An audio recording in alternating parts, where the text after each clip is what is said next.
ખબરોમાં બન્યા રહેવા માટે બેલ આઇકોન દબાવો અને એબીપી અસ્મિતાને સબસ્ક્રાઇબ કરો।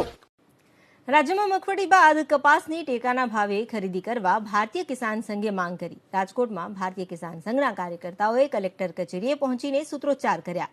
અન્ય જણસની માફક કપાસની પણ ટેકાના ભાવે વહેલી ખરીદી કરવા તેમણે માંગ કરી।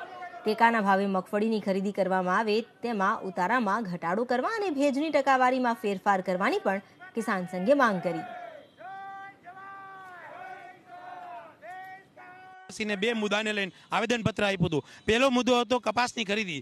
ગયા વખતમાં સીસીઆઈએ રાતોરાત કપાસની ખરીદી બંધ કરી અને ખેડૂતોને મોટો અન્યાય કરેલો હતો। વારંવાર માંગણી કરવા છતાં ચાલુ નહોતું કર્યું। એટલે આ વખતે અમે એમ કહીએ કે સરકાર વહેલી ચાલુ કરે જેથી કરીને કોઈ ખેડૂત બાકી ન રહી જાય।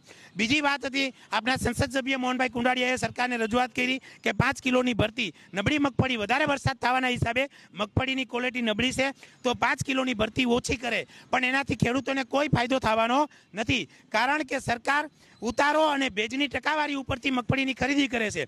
તો એ ભેજની ટકાવારી 8 છે એ 10 કરે, ઉતારો 65 અને 70 છે એ 60-65% કરે તો, અને આ બે ઉતારામાં અને ભેજમાં ફેરફાર થાય તો જ ખેડૂતોને મદદરૂપ થાય। એટલે આવી બંને માંગણીઓને લઈ અને આજે ભારતીય કિસાન સંઘની આખી ટીમે ભેગી થઈ અને કલેક્ટરશ્રીને આવેદનપત્ર